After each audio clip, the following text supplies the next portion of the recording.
Misteri kantong celana. Di saat aku masih lemas sembari memegangi benda itu, tiba-tiba suamiku masuk ke dalam kamar. Dia melihatku dengan keadaan yang seperti itu. Mas Angga bertanya padaku, "Kamu kenapa?" Tanyanya dengan nada datar. Aku tidak bisa menjawabnya, karena saat itu aku benar-benar masih sangat syok. Tanganku dengan gemetar perlahan-lahan menunjukkan benda yang aku temukan di kantong celana Mas Angga. "Ini apa, Mas?" Tanyaku dengan mataku yang sudah mengalirkan air mata. Dengan cepat dan kasar, Mas Angga mengambil benda itu dari tanganku. "Ini bukan apa-apa. Kamu jangan salah paham. Aku tidak menggunakan benda ini. Sepertinya aku dijebak," ucap Mas Angga mengelak. Aku tidak tahu apakah jawaban yang dia berikan adalah kejujuran atau hanya sebuah kebohongan untuk membela diri. Sebab rasanya tidak mungkin ada orang yang iseng melakukan hal itu pada suamiku. Lagi pula, apa faedahnya memfitnah orang lain dengan memasukkan benda semacam itu? Kan bisa menghancurkan rumah tangga orang lain.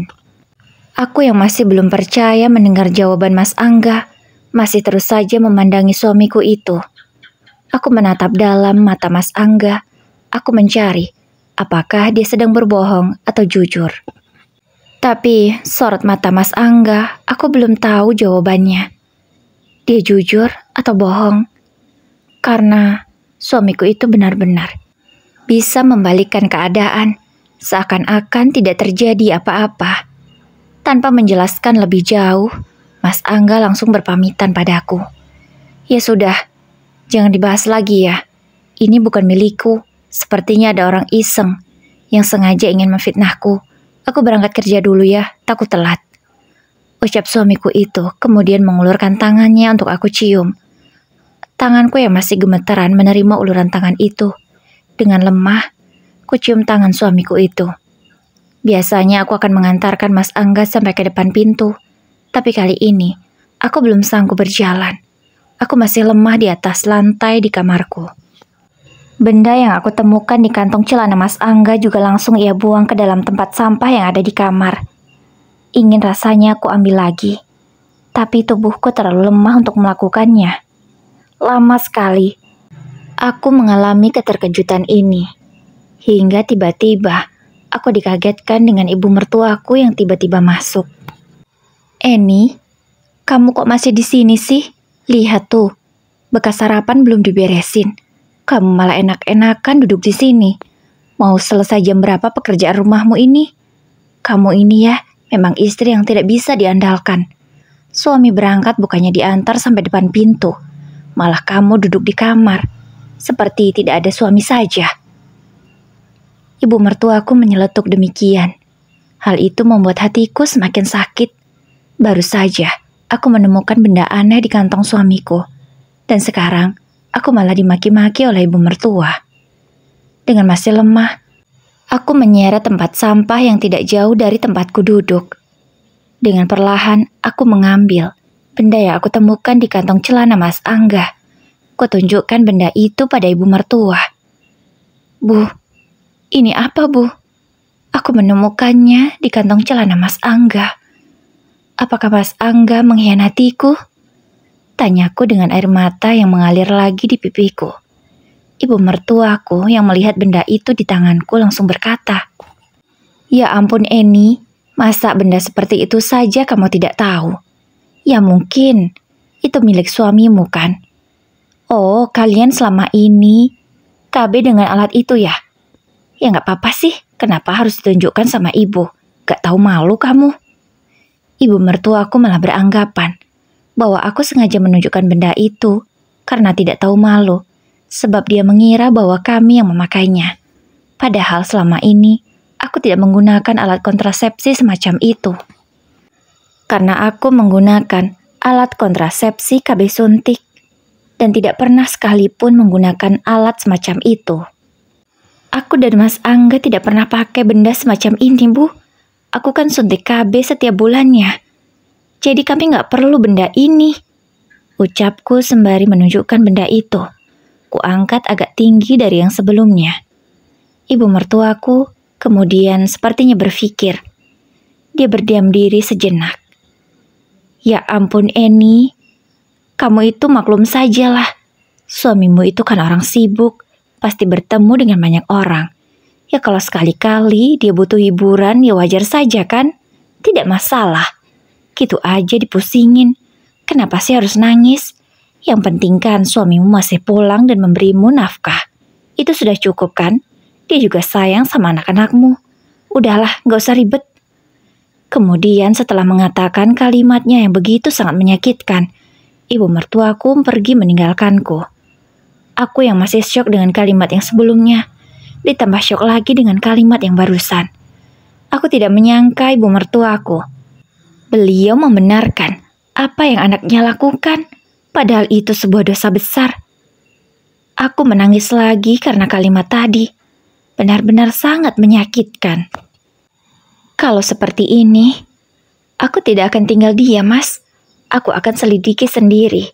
Kalau kamu tidak mau mengaku secara sukarela, aku akan mencari tahunya.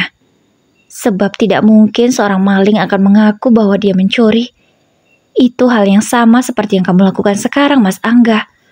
Aku akan mencari tahu sendiri. Sudah, Eni. Jangan menangis seperti ini. Kamu tidak boleh lemah. Kamu harus bisa mencari tahu kebenarannya. Kasihan anak-anakmu jika kamu lemah.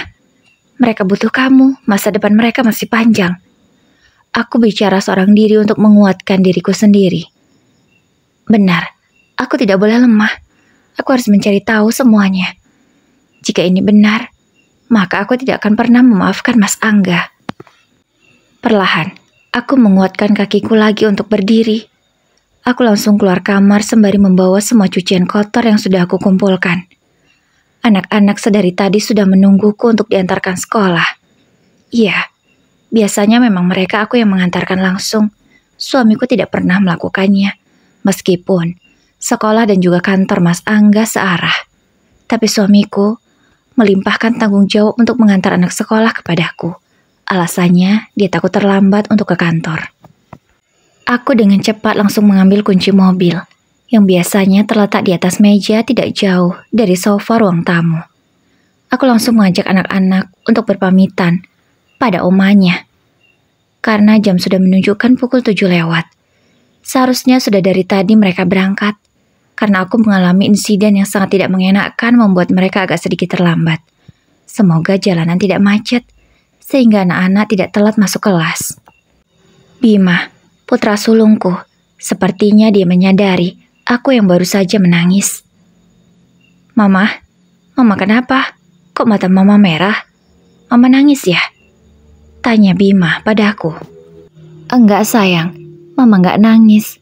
Mama tadi kelilipan pas lagi beres-beres. Makanya mata Mama merah seperti ini. Udah, kamu fokus aja ya. Jangan mikirin Mama enggak apa-apa kok. Ucapku berusaha untuk menenangkan putra sulungku itu. Usia putraku itu memang sudah 16 tahun. Dia sekarang duduk di bangku kelas 2 SMA. Aku rasa dia sudah paham sebenarnya apa yang terjadi padaku. Namun aku tidak ingin anakku itu tahu tentang apa yang baru saja aku temukan. Kalau dia tahu, pasti dia sangat marah dengan papanya. Tapi, ucapanku barusan malah membuat Nisa yang tidak menyadari sebelumnya kini malah ngeh dengan mataku yang merah.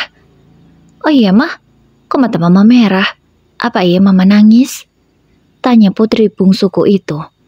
Dia yang sudah berusia 13 tahun, sepertinya ngeh dengan keadaanku. Lagi-lagi aku berusaha menenangkan mereka. Aku berkata bahwa aku baik-baik saja. Hanya kelilipan saja sehingga mataku menjadi merah.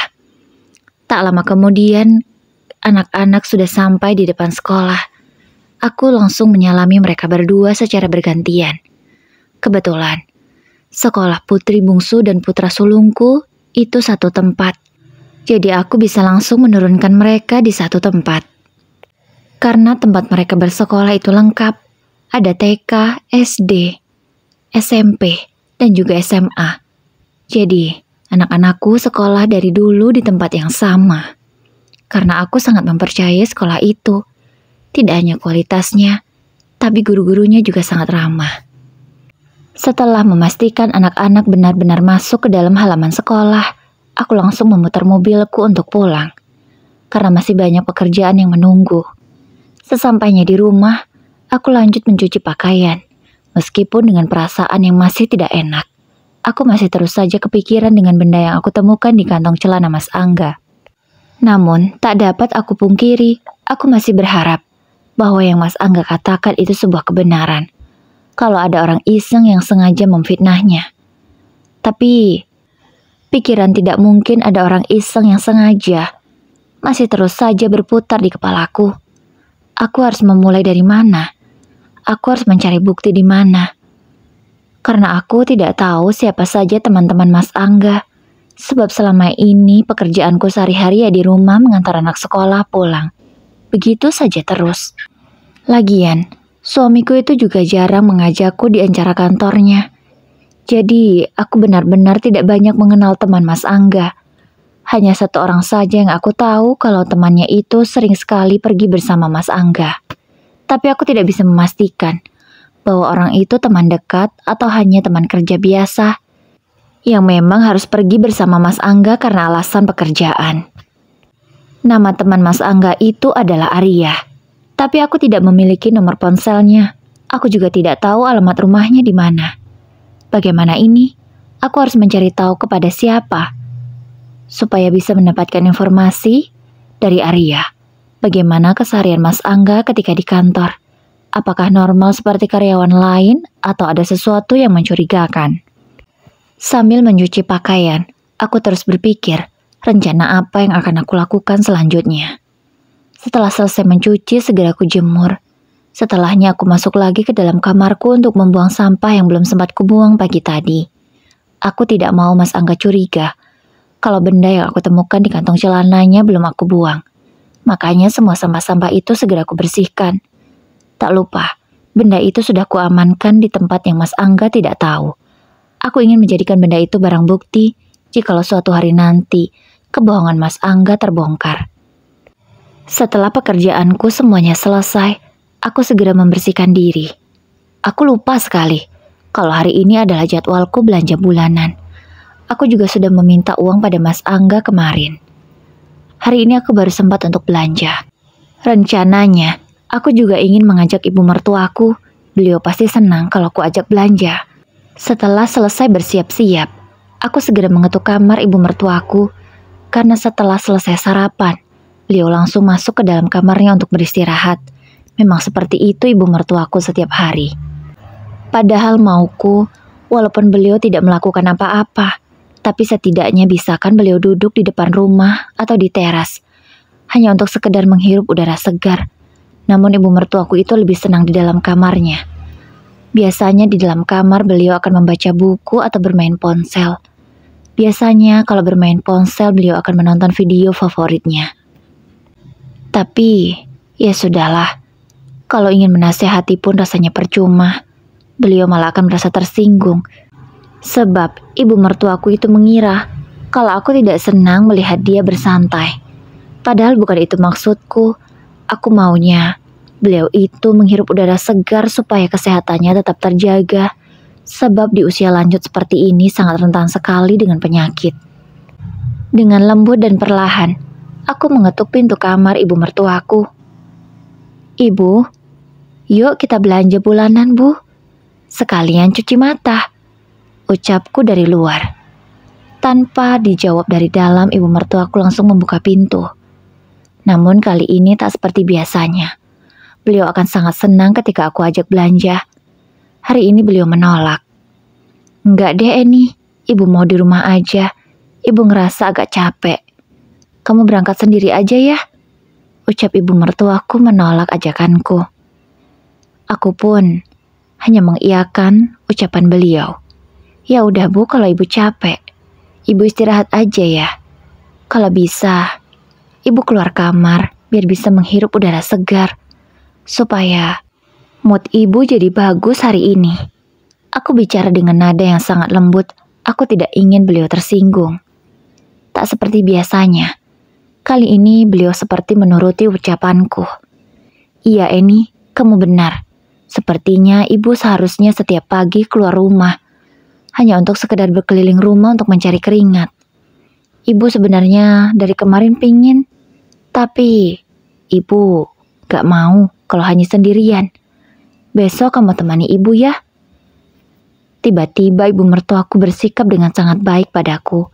Aku tidak tahu apa yang sedang beliau rencanakan atau sembunyikan. Karena memang selama menikah dengan suamiku, baru kali ini beliau berkata seperti itu. Meskipun tadi pagi beliau memaki-makiku karena aku menemukan sesuatu yang sangat membuatku syok di kantong celana Mas Angga. Iya Bu, besok aku temani ya untuk berkeliling di sekitar rumah. Hari ini udah panas juga Bu, lebih baik Ibu duduk aja di taman sana yang gak panas.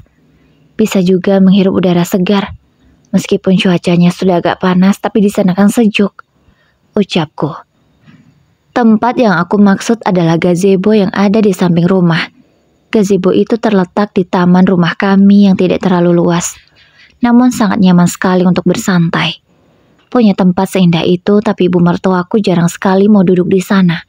Padahal di sana sangat nyaman dan sejuk. Hari ini, ibu mertuaku sangat nurut dengan perintahku, walaupun sebenarnya ini bukan perintah, namun niatku hanya demi kesehatan beliau. Iya ini, nanti ibu ke sana. Ya sudah, kamu kalau mau berangkat belanja cepat sana berangkat.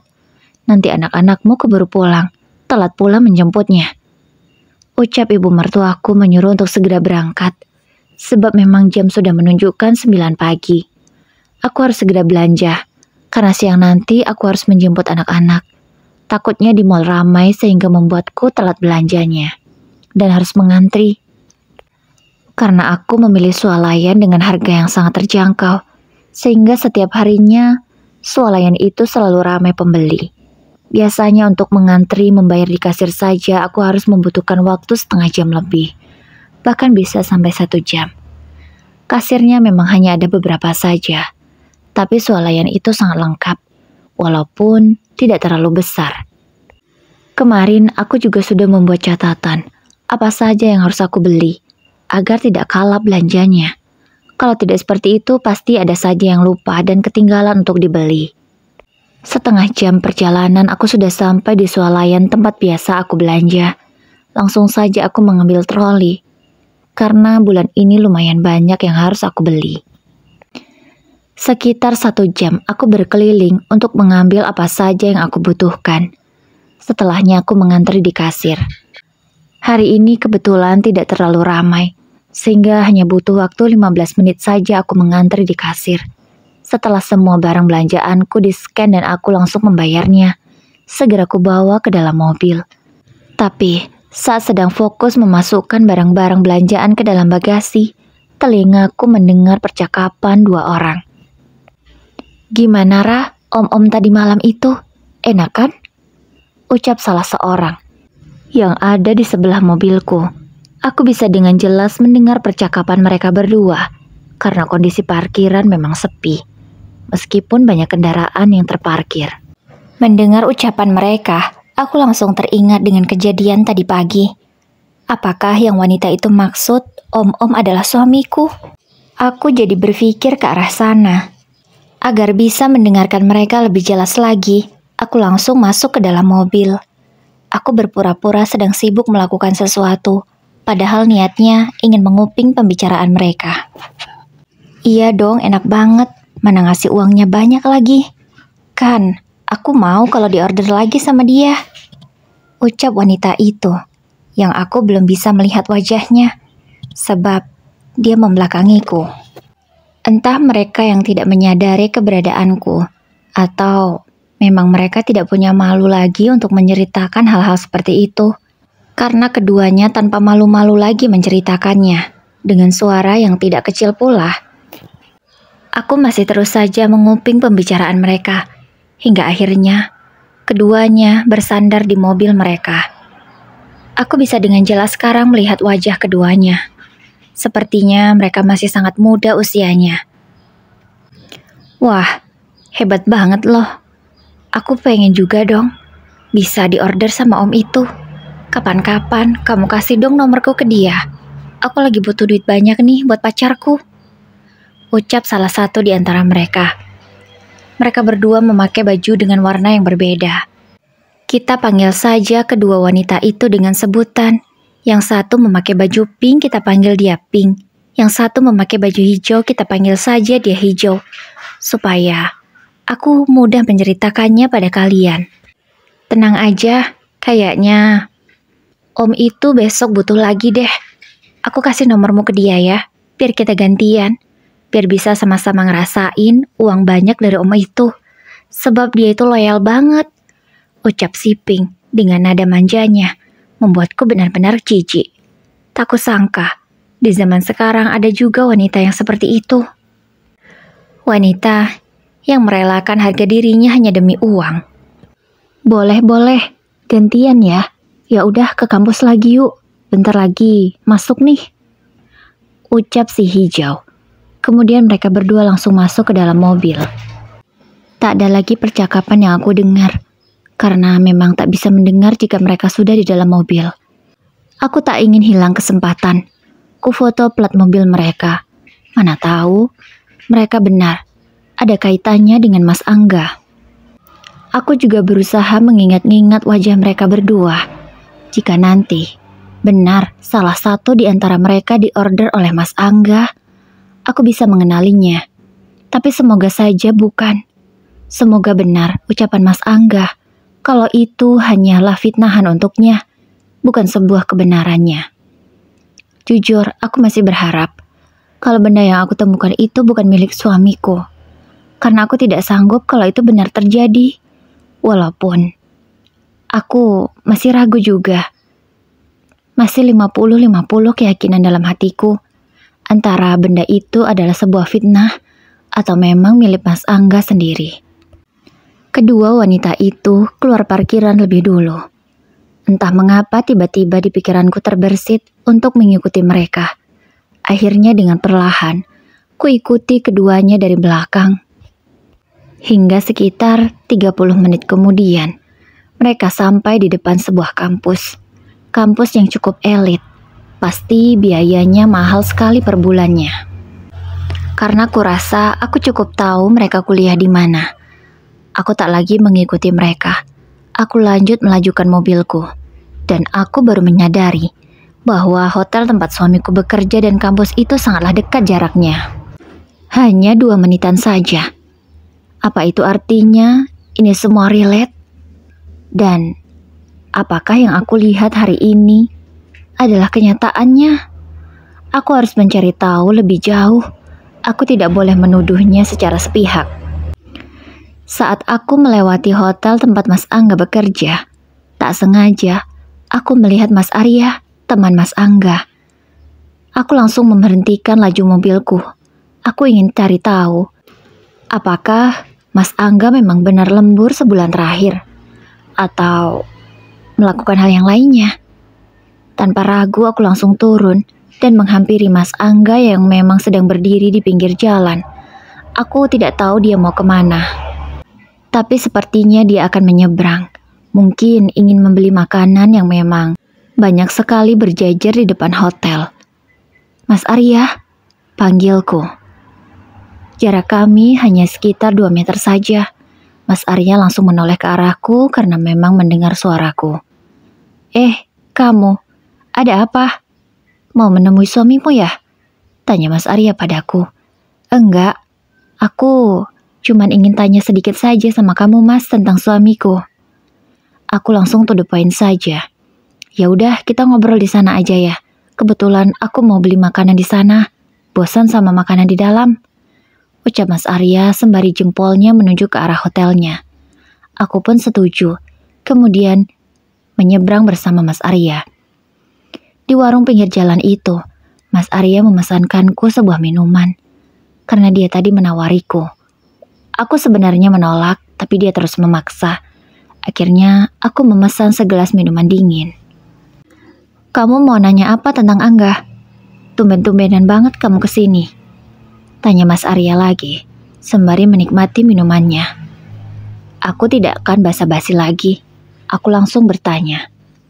Emang bener ya, kalau Mas Angga sering lembur sebulan terakhir. Soalnya dia sering banget telat pulang, bahkan sampai larut malam. Emang kerjaannya sebanyak itu ya, sehingga dia harus lembur hampir setiap hari? Tanyaku dengan mata penuh harap agar Mas Arya menjawab dengan jujur.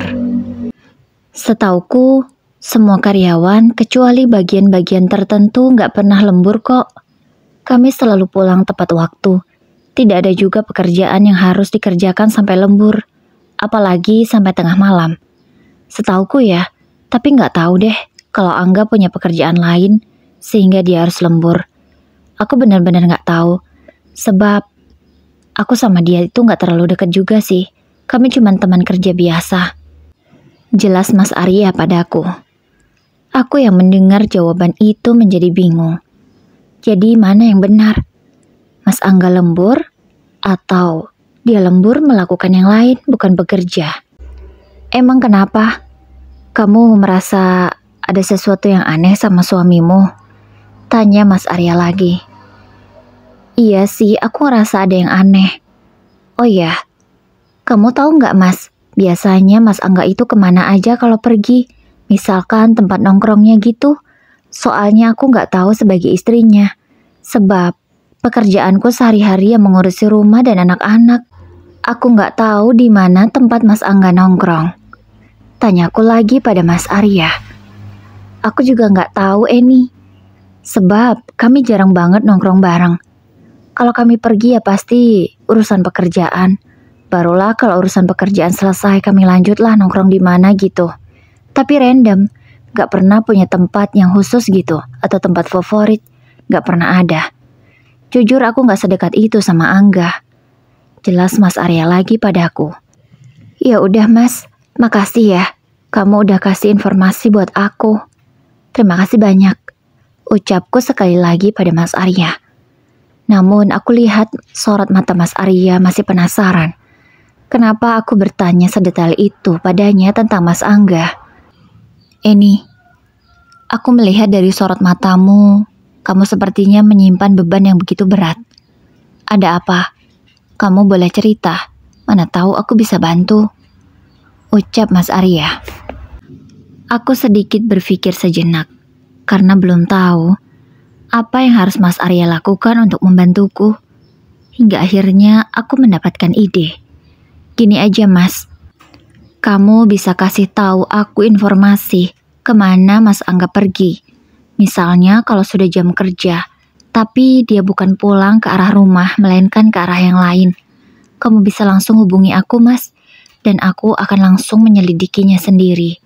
Tolong ya Mas bantu aku, dan kalau misalkan ada gerak-gerik Mas Angga yang mencurigakan, kamu juga tolong kasih tahu aku.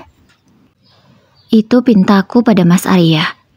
Aku benar-benar sangat membutuhkan bantuannya, karena saat ini hanya dia orang yang aku kenal, orang yang selalu setiap hari bertemu dengan Mas Angga. Akhirnya kami bertukar nomor telepon. Mudah-mudahan aku segera mendapatkan informasi dari Mas Arya, dan bisa membongkar jika Mas Angga memang berbohong. Setelah urusanku dan Mas Arya selesai, aku segera berpamitan, karena jam sudah menunjukkan pukul 1 siang. Anak-anakku akan segera pulang sekolah. Aku harus menjemput keduanya. 30 menit kemudian aku sudah sampai di sekolahan anak-anak. Putri bungsuku sudah pulang lebih dulu. Biasanya, Bima akan pulang di jam 2 siang. Sambil menunggu, aku tidak pulang. Aku mengajak putriku untuk sholat di masjid, sekalian juga makan siang. Hingga sudah jam 2. Saatnya untuk menjemput Bima. Aku langsung melajukan mobilku ke arah sekolah mereka lagi. Sesampainya di sana Bima sudah menunggu. Aku langsung bertanya pada putraku itu sudah makan dan sholat atau belum. Ternyata dia sudah makan siang dan juga sholat. Karena biasanya dia akan makan siang di kantin. Dan di sekolah Bima selalu melaksanakan sholat zuhur berjamaah. Makanya aku sangat senang sekali menyekolahkan mereka di sana. Karena tidak hanya pendidikan formalnya saja, pendidikan agamanya juga sangat ditekankan. Tak hanya sholat wajib yang selalu dilaksanakan, Tadarus Al-Quran pun selalu dilakukan seminggu 2 kali. Itulah yang membuatku nyaman menyekolahkan anak-anak di sekolahan itu. Karena sudah sore, aku langsung mengajak anak-anak untuk pulang. Aku juga khawatir kalau ibu mertuaku belum makan. Walaupun tadi aku sudah masak untuk makan siang, aku juga membelikan seporsi makanan untuk ibu mertua. Mana tahu beliau suka. Sesampainya di rumah, kulihat ibu mertuaku sedang duduk di teras. Kemudian anak-anak langsung menyalami omanya dan lanjut menurunkan barang belanjaan yang aku beli tadi. Mereka bergantian saling membantu. Dan kini ibu mertuaku juga ikut berdiri dan ikut membantu menurunkan belanjaan yang ringan. Tak biasanya hal ini dilakukan oleh ibu mertuaku. Ada apa ya? Tumben sekali. Biasanya beliau akan menyuruh-nyuruh aku dan tidak pernah mau membantu sama sekali. Kulihat tanaman tadi pagi yang belum sempat aku siram, sepertinya habis disiram oleh ibu mertuaku. Ada apa ini? Tak seperti biasanya. Aku juga pergi hari ini kan agak lama, bahkan lewat jam makan siang. Biasanya ibu mertuaku akan sibuk menelponku hingga berpuluh kali. Tapi ini tidak ada. Ada apa sih? Aku jadi semakin penasaran dengan perubahan sikap ibu mertuaku. Tapi aku tak ingin bertanya. Mungkin saja beliau sudah berubah. Alhamdulillah. Setelah beristirahat dan membereskan barang belanjaan, aku masak untuk makan malam. Di sana ibu mertuaku juga ikut membantu. Pokoknya tidak seperti biasanya. Aku tapi tidak berani bertanya. Sesekali saja aku mengajaknya mengobrol perihal masakan yang akan kami buat. Namun saat aku masih fokus mengaduk bumbu yang ada di wajan, ibu mertuaku bertanya dengan lembut padaku. Eni, soal yang tadi pagi, ibu minta maaf ya. Kamu gak marah kan sama Angga? Tanyanya padaku. Gimana ya bu? Aku jujur masih bingung. Harus percaya dengan ucapan Mas Angga atau tidak? Karena rasanya mustahil sekali ada orang yang iseng memasukkan benda semacam itu di kantong celana Mas Angga. Jelasku pada ibu mertua. Beliau pun berkata lagi, Eni, kamu jangan curiga dong sama suamimu. Ibu yakin Angga orangnya setia, gak mungkin macem-macem. Itu pasti fitnahan orang lain saja. Kamu jangan marah ya sama Angga. Jangan tinggalin Angga. Kasihan anak-anakmu. Kasihan ibu juga. Ucap ibu mertua secara beruntun. Aku yang mendengar pernyataan ibu mertuaku merasa bingung harus menjawab apa. Karena kalau sampai benar itu terbukti, aku pasti akan langsung meninggalkan Mas Angga dan juga ibu mertuaku. Aku akan keluar dari rumah ini membawa anak-anak. Tapi ada rasa iba juga pada ibu mertuaku. Beliau pertama kalinya meminta maaf atas kesalahannya. Walaupun sebenarnya ucapannya tadi pagi begitu sangat menyakitkan. Ya, semoga aja ya Bu, yang Mas Angga bilang itu benar. Kalau benda itu hanyalah fitnahan untuknya, bukan dia yang memilikinya. Jawabku pada ibu mertua, kemudian lanjut memasak. Sekitar 1 jam aku baru selesai masak, dibantu oleh ibu mertua. Setelahnya, aku lanjut membereskan bekas masakanku, piring kotor dan kuali kotor yang menumpuk. Malam ini sepertinya Mas Angga pulang telat lagi. Dia juga tidak mengabariku, kutelepon juga tidak diangkat. Aku sudah khawatir lagi seperti malam-malam sebelumnya. Jam sudah menunjukkan pukul 9 malam, tapi Mas Angga belum sampai rumah. Aku langsung menelpon Mas Arya secara diam-diam. Aku tidak ingin ibu mertuaku tahu. Aku bersyukur karena anak-anak sudah tidur. Gimana Mas? Apa kamu tahu kemana Mas Angga? Soalnya dia belum pulang sampai jam segini. Ucapku dari ujung telepon pada Mas Arya. Oh, iya. Tadi sepulang kerja, suamimu itu ke arah jalan yang bukan ke arah rumahnya. Ke arah yang lain, ke arah jalan B. Kamu tahu kan itu jalan B? Jawab Mas Arya. Iya Mas, aku tahu. Mas Angga mau kemana ya ke arah jalan B? Tanyaku lagi dengan kebingungan. Gak tahu ya kemana, tapi ke arah jalan B itu ada tempat-tempat begituan loh. Bisa aja kan suamimu itu ke sana? Mas Arya malah berkata demikian. Aku tidak tahu sebenarnya apakah dia sudah tahu sesuatu sehingga berkata seperti itu, atau hanya menebak-nebak saja. Masa iya sih suamiku ke sana, Mas? Aku kok kayak gak percaya ya? Ucapku pada Mas Arya, walaupun sebenarnya di hatiku ini agak sedikit yakin. Karena itu didukung dengan bukti yang aku temukan tadi pagi. Ya mungkin aja kan, bisa jadi. Kalau suamimu ke tempat itu, ngapain lagi coba malam-malam begini? Kalau nggak ke tempat-tempat kayak gitu. Apalagi suamimu itu kan lagi puber kedua. Kini Mas Arya menambahi lagi ucapannya. Aku yang mendengar itu semakin panas. Jujur, di otakku ini semakin curiga pada Mas Angga. Bisa saja benar yang ia ucapkan, karena semua itu sangat relate dengan apa yang aku temui sejak pagi tadi. Ya udah Mas, kalau gitu makasih infonya ya. Ucapku kemudian langsung menutup teleponnya. Aku berniat ingin mencari keberadaan Mas Angga. Aku tidak mau kalau suamiku benar melakukan hal itu. Aku langsung berpamitan pada ibu mertua yang belum tidur. Aku titip anak-anak pada beliau. Aku ingin langsung mencari keberadaan Mas Angga, walaupun aku tidak tahu harus mencarinya kemana. Tapi kan Mas Angga pakai mobil. Aku bisa mencari mobil yang mirip dengan milik Mas Angga, dan kupastikan nomor polisinya. Kalau benar, bisa saja kan aku bisa menemukan bukti ketika Mas Angga sedang aneh-aneh dengan wanita lain. Di saat aku masih menyetir, tiba-tiba ponselku berdering, pertanda ada chat masuk. Aku langsung memberhentikan mobilku di pinggir jalan. Ku buka chat itu mana tahu penting. Ternyata Mas Arya mengirimkan sebuah foto. Di sana terlihat Mas Angga sedang bersama seorang wanita.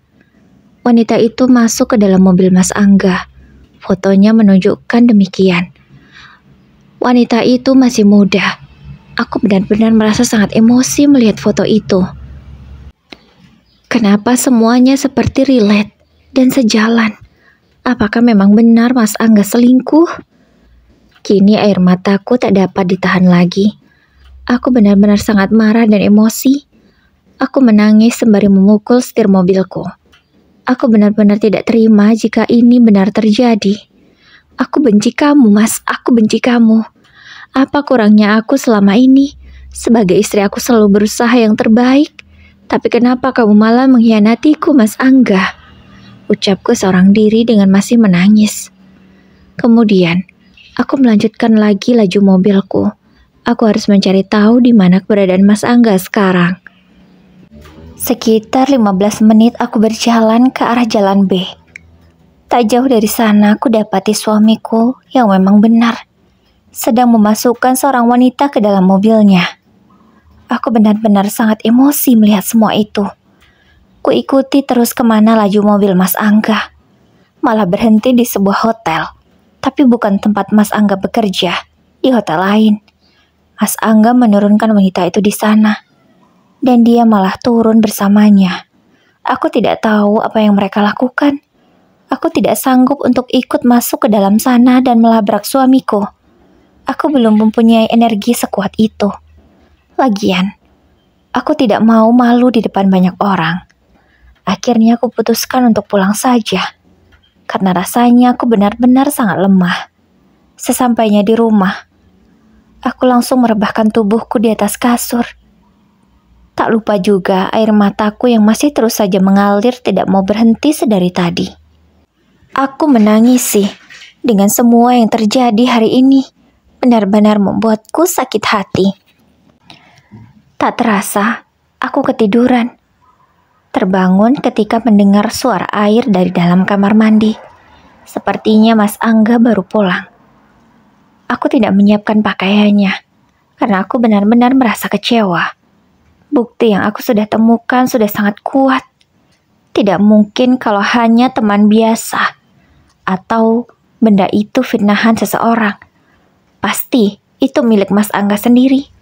Dan wanita yang dia ajak adalah bukti selanjutnya. Mas Angga melihatku seperti ingin berbicara sesuatu, tapi ku abaikan dia. Mungkin dia ingin bertanya kenapa tidak menyiapkan pakaiannya seperti biasa. Aku membuang muka, tak ingin kulihat wajah Mas Angga, karena benar-benar membuatku sangat kesal. Tapi Mas Angga sepertinya mengurungkan niat. Dia mengambil sendiri pakaiannya di dalam lemari. Kemudian setelah selesai berganti, dia langsung merebahkan tubuhnya di atas kasur dan tak lama kemudian tertidur. Terus saja seperti itu sebulan terakhir rumah tanggaku dengan Mas Angga benar-benar sangat hambar. Apalagi sekarang, aku mengetahui fakta yang begitu sangat menyakitkan. Aku tidak tahu apa yang harus aku lakukan. Tapi bukti-bukti yang aku temukan sudah sangat kuat. Sepertinya, bercerai adalah keputusanku. Kebesokan paginya, aku menyiapkan sarapan seperti biasa. Aku juga tak ikut sarapan dengan mereka. Namun sikapku masih biasa seolah tidak tahu apa-apa. Tapi ketika hanya berdua saja di dalam kamar, aku benar-benar cuek pada Mas Angga. Hanya di depan anak-anak dan ibu mertuaku saja, aku bersikap seolah-olah tidak terjadi apapun. Seperti biasanya, aku mengantarkan Mas Angga sampai ke depan pintu, kemudian lanjut mengantarkan anak-anak untuk sekolah. Selanjutnya, aku akan ke pengadilan. Aku sudah membawa semua surat dan perlengkapannya. Bukti-bukti pun sudah aku bawa juga, karena aku ingin urusan perceraianku dengan Mas Angga cepat selesai. Aku tidak ingin lagi bertahan. Ini semua terlalu menyakitkan bagiku. Setelah urusanku selesai, gugatanku diterima. Aku langsung pulang dan lanjut masak untuk makan siang. Karena pagi tadi aku belum sempat masak sekalian untuk makan siang, hanya untuk sarapan saja. Katanya seminggu lagi, aku dan Mas Angga akan dipanggil secara bersamaan untuk mediasi. Tapi sebenarnya aku tidak mau proses itu ada. Aku harap Mas Angga tidak mau datang, sehingga proses perceraian kami biar cepat selesai. Malamnya, Mas Angga pulang telat lagi seperti biasa. Aku tidak menyambutnya atau tidak menunggunya seperti biasanya. Kalau biasanya aku akan menunggu suamiku itu sampai dia pulang. Kali ini, aku langsung tinggal tidur saja. Aku tidak mendengar kapan Mas Angga pulang. Tahu-tahu besok pagi dia sudah ada di sampingku, tidur bersamaku di ranjang yang sama. Hari ini tak lagi aku siapkan baju-baju Mas Angga untuk berangkat bekerja. Tapi semua baju-baju itu sudah aku setrika dan aku susun rapi di lemari. Kalau dia mau memakai, tinggal ambil saja. Tapi kalau biasanya memang aku langsung keluarkan dari dalam lemari, aku sesuaikan dan aku padu-padankan dengan warnanya. Sayang, kamu kenapa sih gak pernah siapin bajuku lagi? Lihat nih, warnanya kayaknya gak cocok deh pilihanku, ucap Mas Angga sembari berkaca. Dia juga sedang memakai dasinya. Tapi aku tidak menanggapi ucapan Mas Angga. Aku diam saja. Aku tetap asik dengan aktivitasku di ponsel. Aku sedang chatting dengan Mas Arya. Aku menceritakan bagaimana keadaan rumah tanggaku sekarang. Dan Mas Arya turut prihatin dengan keadaan kami. Dia juga selalu memberi support dan dukungan padaku. Dia juga selalu memberikan bukti-bukti tambahan agar perceraianku cepat selesai. Entah Mas Arya dapat bukti dari mana, tapi ada saja wanita yang selalu dimasukkan ke dalam mobil Mas Angga, wanita yang berbeda-beda. Aku nggak tahu sih Mas Arya bisa mendapatkan foto itu dari mana. Tapi bisa saja kan, Mas Angga sangat pandai sekali merayu wanita, sehingga siapapun dia bisa dapat dengan mudah ia dapatkan. Kan, uang Mas Angga banyak. Siapa sih wanita yang gak mau dikasih uang banyak sama laki-laki? Aku selama ini hanya meminta uang seperlunya saja untuk kebutuhan rumah. Aku juga mulai mencari pekerjaan.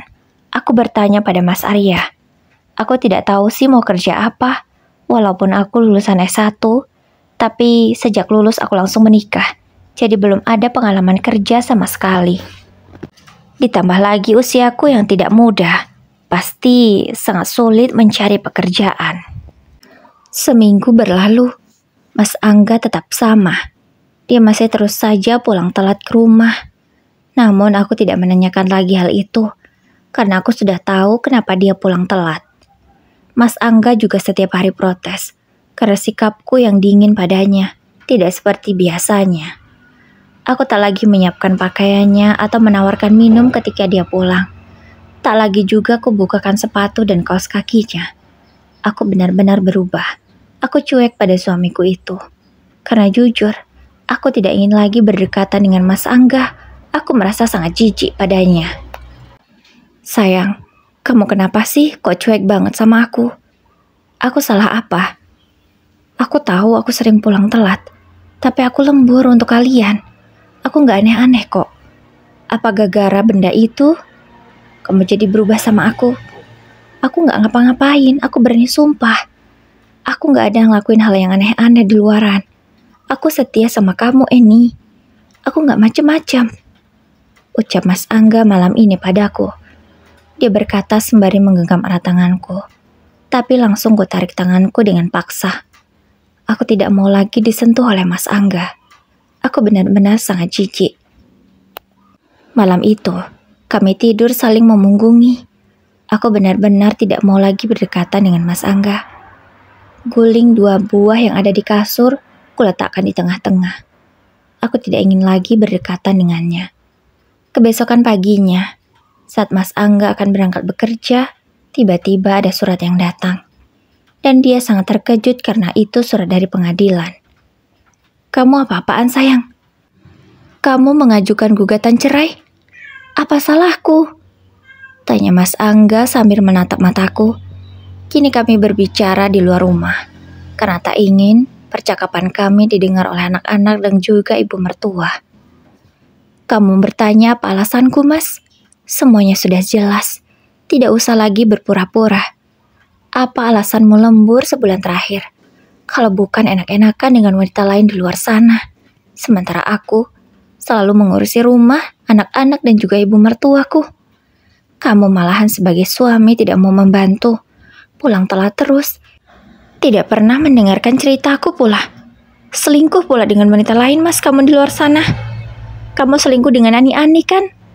Ucapku dengan tegas pada Mas Angga. Kamu ngomong apa sih? Aku gak ngerti. Ani-Ani apa? Enak-enak apa? Gak ada. Aku selama ini kerja lembur untuk kalian. Untuk kita semua. Aku gak ngapa-ngapain kok. Ucap Mas Angga. Kini dia malah menangis. Aku tidak tahu harus berkata apa lagi.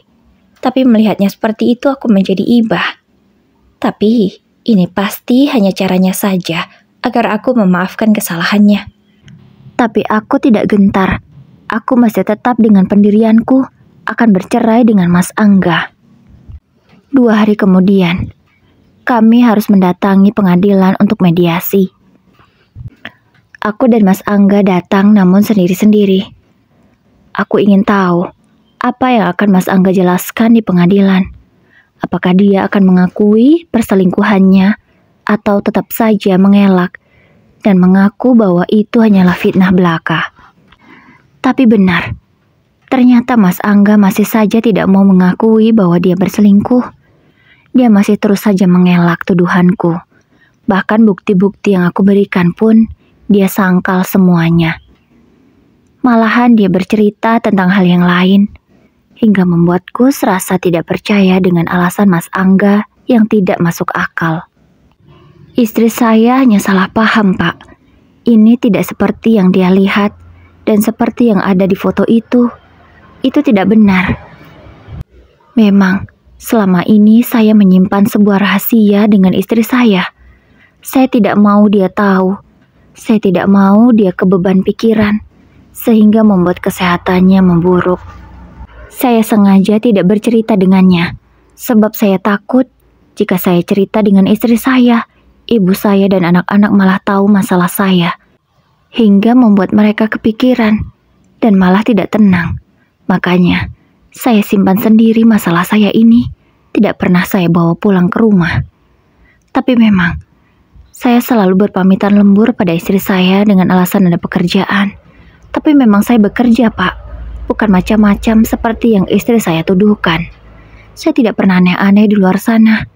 Apalagi memakai wanita lain untuk memuaskan hasrat saya. Tidak pernah, Pak. Saya sudah sangat bahagia dengan istri saya. Memang sebulan terakhir, saya cuek dengannya. Karena jujur setelah pulang dari pekerja, saya benar-benar lelah.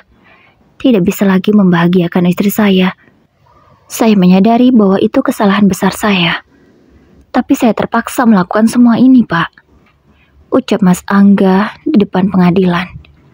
Aku tidak tahu apa yang dia maksud. Tapi suamiku itu terus saja menolak bahwa dia berselingkuh. Dia tidak pernah mengakuinya. Dia selalu berkata bahwa ada rahasia yang belum dia ceritakan padaku, sehingga membuat dia harus kerja lembur.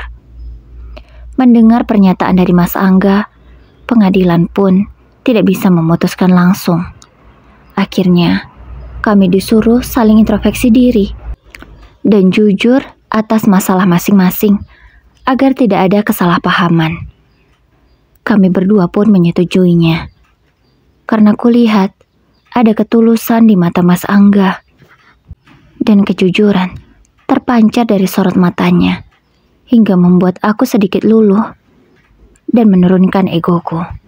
Sesampainya di rumah, Mas Angga langsung bicara serius pada kami semua. Di depan anak-anak dan juga ibu mertua, Mas Angga menceritakan apa yang sebenarnya terjadi selama ini. Sayang, aku ada masalah di kantor. Aku terkena denda ratusan juta karena melakukan sebuah kesalahan. Tapi aku yakin kesalahan itu bukan karena aku. Aku sepertinya difitnah oleh seseorang. Tapi sampai sekarang aku belum bisa mendapatkan bukti.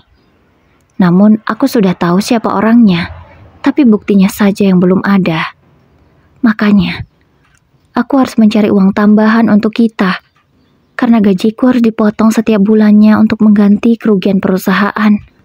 Aku tidak mau kalian kekurangan uang, apalagi harus menghemat, hanya karena aku tidak bisa memenuhi kebutuhan kalian seperti biasanya. Makanya sayang, aku setelah pulang kerja, nge-Grab. Aku pakai mobil kita untuk menarik penumpang. Aku mengantarkan semua penumpang. Tidak pilih-pilih, karena aku kejar target, supaya setiap hari bisa mengumpulkan uang cukup. Setidaknya uang makan kita setiap hari terpenuhi dari uang hasil aku nge-Grab itu. Makanya, aku selalu pulang telat sebulan terakhir. Ya karena hal itu bukan macam-macam seperti yang kamu tuduhkan. Lagian kamu dapat foto itu dari mana sih? Kenapa kamu bisa mendapatkan foto-foto wanita-wanita itu? Padahal mereka itu penumpangku, bukan wanita aneh yang seperti kamu duga selama ini. Mereka semua itu real penumpangku. Tidak ada yang aneh-aneh. Jadi tolong sayang, kamu jangan salah paham ya. Kasihan anak-anak. Rumah tangga kita ini baik-baik saja, tidak ada masalah. Aku gak aneh-aneh kok. Aku setia sama kamu sayang. Aku mohon, kamu cabut gugatan di pengadilan. Karena aku masih sangat mencintaimu. Aku tidak mau kita berpisah. Aku ingin selamanya bersama kamu sayang. Sampai maut yang memisahkan. Aku setia sama kamu, Eni. Aku gak pernah macem-macem. Jelas Mas Angga panjang lebar. Dia juga bicara sambil menangis. Sepertinya suamiku itu benar-benar merasa bersalah. Aku tidak tahu harus percaya dengan siapa. Aku takut jika apa yang Mas Angga katakan ini hanya pembelaan diri, agar aku tidak marah dan menggugat cerai dia. Namun bukti yang selama ini aku temukan seperti sebuah kebenarannya. Hingga akhirnya Mas Angga menunjukkan aplikasi di mana ia mendaftarkan taksi online. Di sanalah aku benar-benar baru percaya dengan ucapan Mas Angga. Iya, benar, suamiku itu tidak aneh-aneh. wanita yang selama ini dia bawa adalah penumpangnya. Dan semuanya ada di aplikasi itu. Laporannya ada. Aku masih terdiam. Aku harus memastikan betul kalau apa yang aku lihat ini benar. Setelah memastikan bahwa itu benar, akhirnya aku yakin kalau memang benar suamiku selama ini mencari uang tambahan dengan menjadi sopir taksi online. Tapi aku belum tahu masalah apa yang sebenarnya dia hadapi sehingga harus mengganti kerugian perusahaan ratusan juta.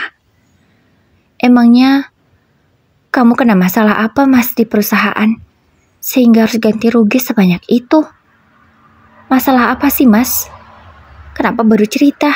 Tidak jujur saja. Kan aku bisa bantuin kamu, Mas. Kalau aku nggak bisa bantu cari uang, seenggaknya aku bisa membantu menghemat pengeluaran kita. Ucapku pada Mas Angga. Aku berkata dengan air mata yang sudah mengalir. Begitu juga dengan anak-anak. Mereka ikut menyaksikan perbincangan orang tua ini. Tapi kalau tidak begitu, sepertinya aku tidak bisa lagi mengontrol emosiku karena tidak di depan anak-anak. Aku pasti akan sangat marah besar pada Mas Angga. Bahkan mungkin aku tidak akan pernah mempercayai ucapannya.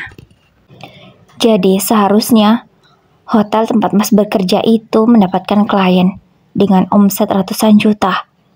Tapi karena persentase Mas disabotase oleh seseorang, sehingga persentase itu gagal. Dan gagal juga kerjasama yang akan kami jalin. Itulah perusahaan menuntut ganti rugi kalau aku tidak mau dipecat. Aku tidak mungkin dipecat dari perusahaan itu, sayang. Karena aku sangat membutuhkan pekerjaan itu demi keberlangsungan hidup kita. Di usiaku yang sekarang aku juga tidak mungkin bisa dengan mudah mendapatkan pekerjaan di tempat lain. Hingga akhirnya aku menerima konsekuensi itu untuk mengganti rugi kerugian perusahaan. Tapi aku sudah tahu siapa orangnya. Meskipun belum ada bukti. Kamu tahu kan teman Mas Arya? Dia orangnya yang menyabotase presentasi Mas sehingga gagal dan membuat perusahaan Mas dan investor tidak jadi bekerja sama. Mas benar-benar kecewa pada dia. Kenapa teganya dia menusuk Mas dari belakang? Apa, Mas? Mas Arya? Kamu tahu nggak, Mas? Selama ini dia Mas yang memberi aku foto-foto itu. Dia berkata kalau wanita yang ada di foto itu adalah selingkuhanmu, Ani-Ani yang kamu sewa. Makanya aku semakin panas dan cemburu, hingga akhirnya aku memutuskan untuk menggugatmu di pengadilan. Aku mendapatkan semua itu dari dia, Mas. Apa jangan-jangan dia ingin menghancurkan rumah tangga kita ya, Mas? Apa sebenarnya tujuan dia, Mas? Ucapku dengan air mata yang semakin berlinang, karena aku merasa sangat bersalah pada suamiku, sebab sudah mempercayai orang lain daripada suamiku sendiri. Apa? Jadi selama ini Arya yang memberi foto-foto itu sama kamu? Kok bisa sih? Kamu punya nomor dia. Kenapa juga kamu percaya sama omongannya? Ini gak bisa dibiarin. Sepertinya laki-laki itu punya niatan buruk pada rumah tangga kita. Sayang, kita harus bekerja sama untuk mencari tahu bukti yang jelas kalau dia punya niatan jahat sama aku dan juga kamu, supaya kita bisa beri dia pelajaran. Kamu setuju kan? Ucap Mas Angga memberiku ide. Sepertinya memang benar kata Mas Angga, kalau Mas Arya punya niatan buruk pada rumah tangga kami. Entah kalau di perusahaan dia ingin mendapatkan jabatan seperti jabatan Mas Angga, atau dia tidak suka dengan Mas Angga, sehingga dia mau Mas Angga tersingkir dari perusahaan itu. Benar ya kata orang, teman belum tentu teman. Bisa saja orang yang mengaku teman itu adalah musuh dalam selimut. Aku tak menyangka, ternyata Mas Arya adalah orang yang paling jahat yang ingin menghancurkan rumah tanggaku, padahal aku sudah sangat mempercayainya. Kini hubunganku dengan Mas Angga mulai membaik. Aku berusaha untuk percaya pada Mas Angga, sebab bukti yang dia berikan lebih nyata daripada bukti yang Mas Arya berikan. Aku juga melayani suamiku seperti biasanya. Gugatanku di pengadilan juga sudah aku cabut, sudah aku batalkan. Aku berusaha mencari informasi dari Mas Arya. Aku ingin tahu sebenarnya apa alasan dia hingga memfitnah suamiku seperti itu. Dari benda yang aku temukan di kantong celana Mas Angga, Juga harus aku cari tahu. Jangan-jangan Mas Arya yang melakukannya. Kini, pengeluaran rumah tanggaku juga aku perkecil demi bisa membantu Mas Angga. Karena hutangnya masih sangat banyak. Tapi kalau Mas Angga bisa mendapatkan bukti kalau Mas Arya yang bersalah dan menyabotase presentasinya, maka Mas Angga akan terbebas dari semua hutang itu. Sebulan setelah semuanya terungkap, Mas Angga menciptakan rumor di luaran, lebih tepatnya di kantornya, bahwa dia sudah bercerai denganku. Kami sengaja melakukan itu agar Mas Angga tahu bagaimana reaksi Mas Arya ketika mengetahui kami sudah bercerai. Malam ini Mas Angga pulang tepat waktu. Alasannya pulang tepat waktu dan tidak bekerja lembur karena ada hal yang ingin dia sampaikan. Sayang, aku tahu kenapa Arya melakukan ini pada kita. Karena sebenarnya dia itu menyukaimu. Aku tahu semua itu dari temannya yang bernama Bagas. Bagas itu cukup dekat dengan Arya. Dan Arya selalu menceritakan masalahnya pada Bagas. Dan aku juga sudah mendapatkan bukti. Bagas sebagai saksi kalau dia yang menyabotase presentasiku. Aku juga sudah mendapatkan bukti CCTV ketika dia masuk ke dalam ruanganku. Yang selama ini bukti itu tidak pernah aku temukan. Ternyata Arya sudah menyembunyikannya. Dan aku sudah mendapatkan semua itu dari Bagas. Kita bisa menuntutnya di kepolisian. Kita harus membuat dia jerah agar tidak semena-mena lagi dan tidak mudah memfitnah orang lain. Aku ingin dia beri pelajaran supaya aku juga bisa terbebas dari hutang-hutang yang menjerat kita ini, sayang. Ucap Mas Angga menjelaskan panjang lebar hingga aku mengerti maksudnya. Jadi Mas Arya sengaja memfitnah Mas Angga. Dan benda aneh yang kutemukan di kantong Mas Angga itu juga rekayasa Mas Arya. Wanita yang aku temui di swalayan waktu itu adalah suruhan Mas Arya. Bukan Mas Angga yang memakai mereka, melainkan Mas Arya sendiri. Dan menyuruh memasukkan benda itu di kantong Mas Angga. Wanita itu disuruh mengorder taksi online Mas Angga, sehingga bisa dengan mudah mereka melakukan hal itu tanpa Mas Angga sadari. Semua itu terungkap dari Bagas, sahabatnya Mas Arya. Bagas entah mengapa, dia merasa apa yang Arya lakukan sudah keterlaluan, sehingga dia terpaksa mengungkapkan semuanya pada Mas Angga. Sehingga terbongkarlah kejahatan dan kebusukan Mas Arya selama ini. Dengan bukti yang sudah kuat kami dapatkan, aku dan Mas Angga melaporkan kejahatan Mas Arya ke perusahaan dan langsung ke kantor polisi. Mas Arya pun langsung ditangkap oleh polisi karena buktinya sudah sangat jelas. Ada saksi juga ada bukti. Wanita yang disuruh oleh Mas Arya juga ikut menjadi saksi karena aku memiliki nomor plat mobilnya, sehingga bisa dengan mudah polisi menemukan mereka. Akhirnya, Mas Angga terbebas dari hutang ratusan juta yang harus dia tanggung karena sudah ketemu siapa pelakunya dan dialah yang harus bertanggung jawab. Akhirnya Mas Arya harus mengganti rugi ratusan juta yang tersisa kepada perusahaan kalau hukumannya ingin diringankan. Namun, atas pencemaran nama baik dan fitnah, Mas Arya mendapatkan hukuman yang cukup. Dihukum selama 5 tahun lebih, sudah bisa membuat dia jera dan malu. Dan ketika diinterogasi, dia juga mengaku bahwa dia menyukaiku, sehingga melakukan hal itu agar bisa membuat aku dan Mas Angga berpisah. Tapi untunglah, kejahatan itu tidak akan pernah menang. Sebab kejujuran dan kebaikan adalah pemenangnya dimanapun tempatnya. Aku bersyukur rumah tanggaku dan Mas Angga masih diselamatkan. Meskipun hampir saja, aku dan Mas Angga akan bercerai. Terima kasih ya Allah atas pertolongan dan perlindungan yang Engkau berikan. Semoga rumah tanggaku dan Mas Angga tetap langgeng dan baik selalu. Dan semakin bahagia ke depannya. Amin ya Rabbal Alamin.